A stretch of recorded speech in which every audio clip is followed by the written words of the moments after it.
Paolo Abilino and Kim Chiu. Lagot! Have you observed that your characters, you as Vincent Cabrera and you as Estela, are very strong because you both are empowered by one thing, Which is? you power up yourself with refusal. You refuse as Vincent, you refuse to be under your father, and Kim Chiu, you refuse to be, what are you? My God!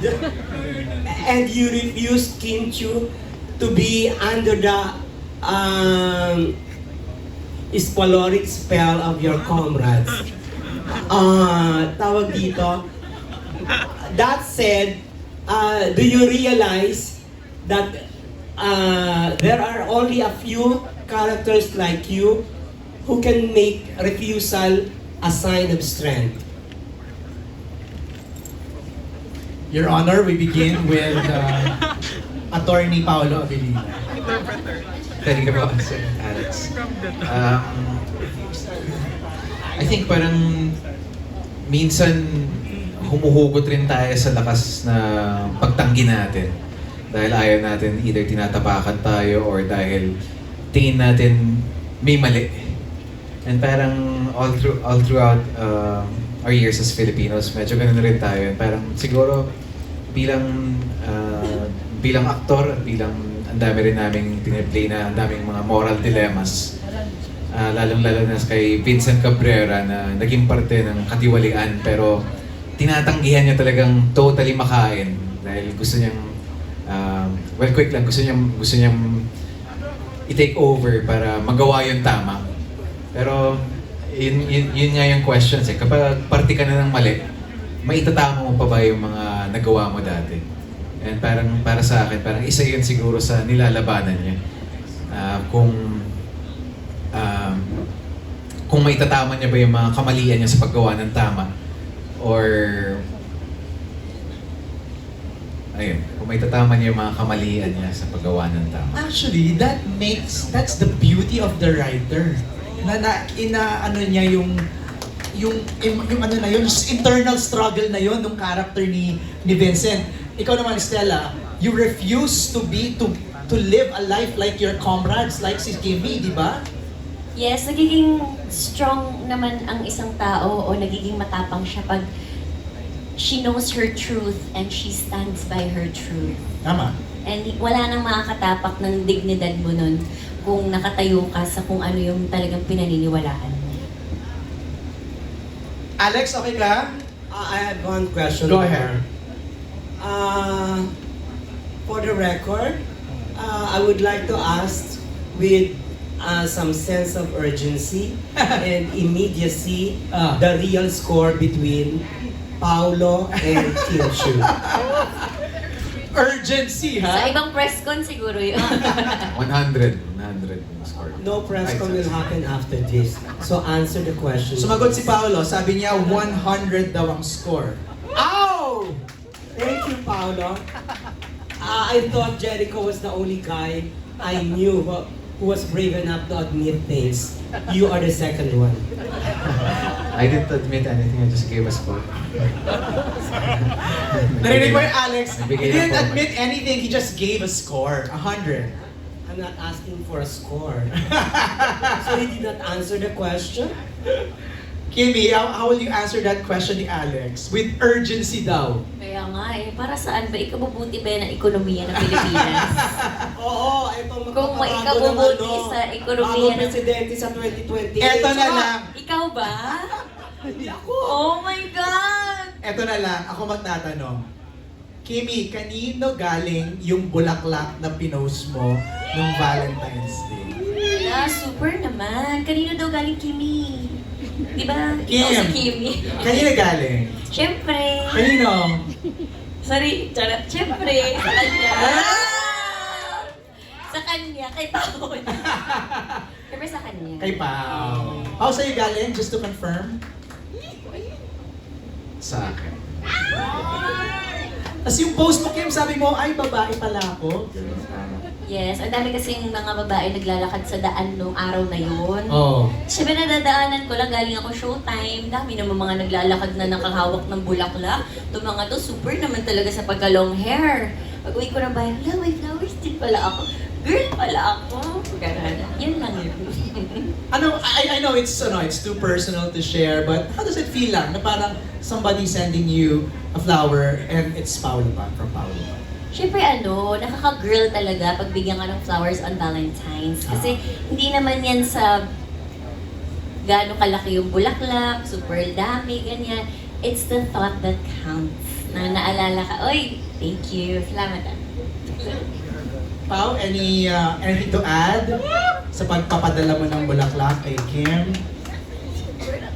Ano naman, masaya ako na masaya ako. Gusto mo ba i-share yung letters mo? Kimi, can you? Yes, the letter goes like this. So, kumanta pala. Nilabas no? Napapasahin mo na sa iyo. Okay na yun. So ano lang reaction mo na masaya siya na masaya ka? Happy din ako na napapahappy niya ako. Mas baka sarili mo na. So would you say, Kim, that you already found happiness? Super naman you already found happiness, but we have to be happy every day. Kasi di ba hindi natin alam kung ano mangyayari sa atin bukas or sa susunod na taon. So kung ano man ang nagpapasaya sa'yo ngayong taon, i-cherish mo. Yan. O, di ko na nadagdagan baka...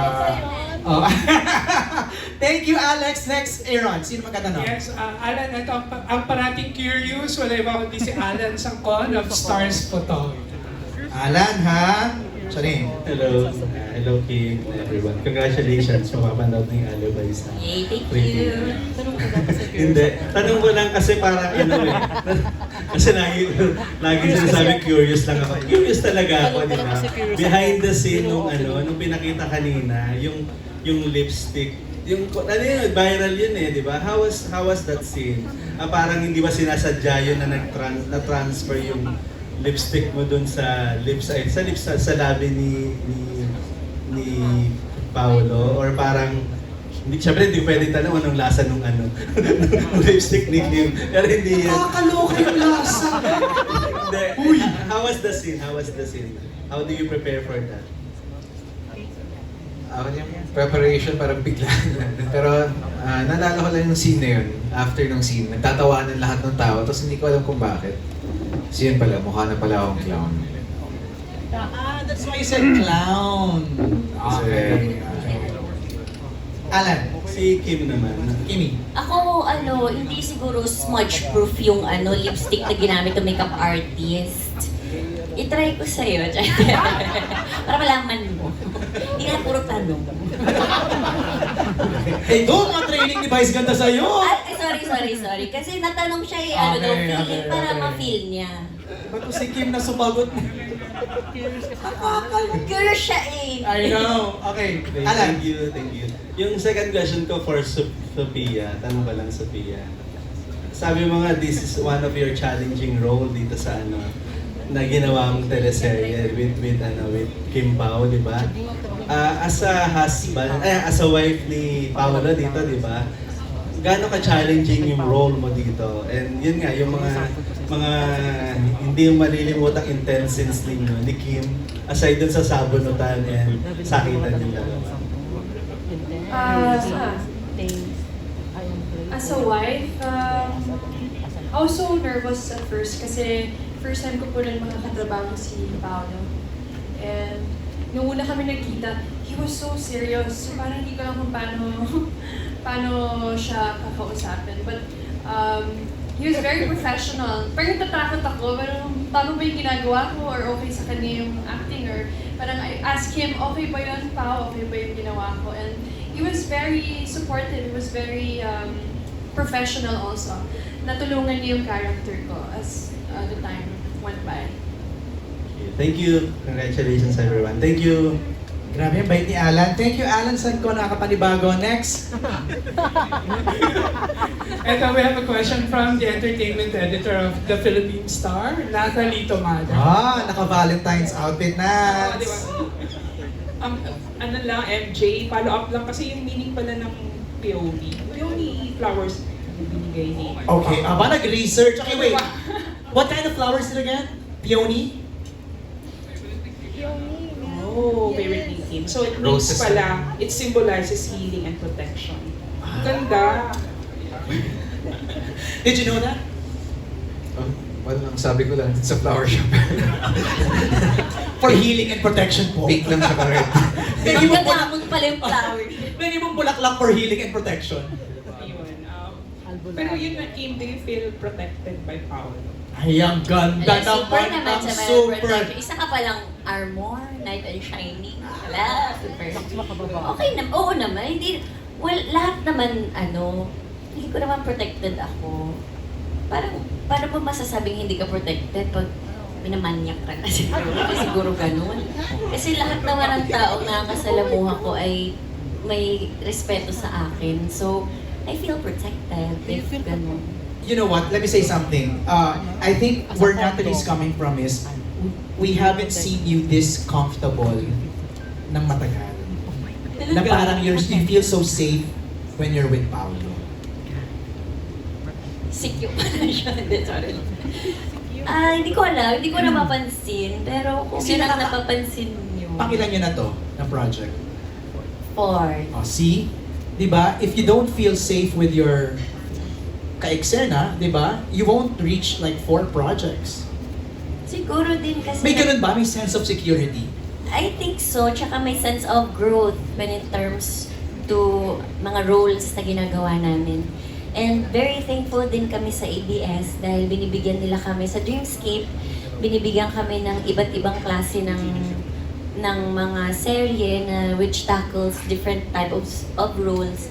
And pagka-eksena ko si Pao, parang nag-grow ako din Okay. as an actor. Ikaw, Pao, instinct mo na ba yun na to protect Kim?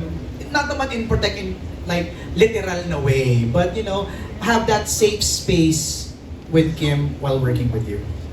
Of course.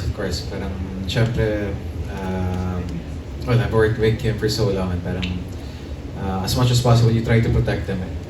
Not just physically, pati, in terms of knowing, diba? The more you know kasi, the more you're protected mo for a lot of stuff. For example, siguro,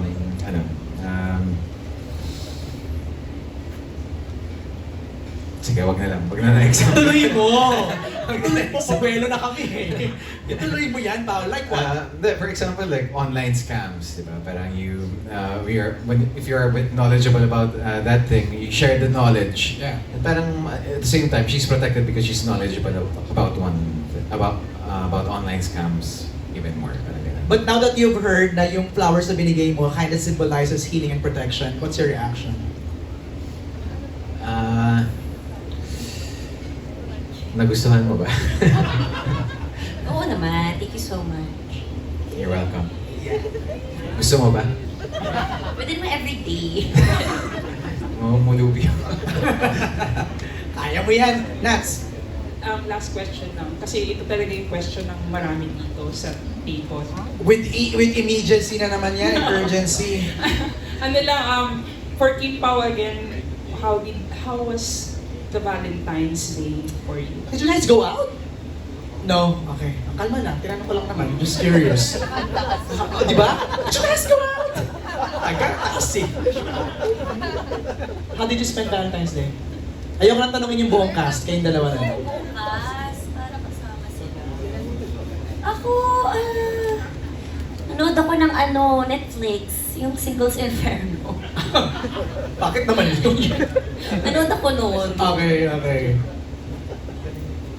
Ako, wala, bahay lang din. May meeting lang nung tapos may inaaral lang ako para sa isang role. Yan lang. Okay.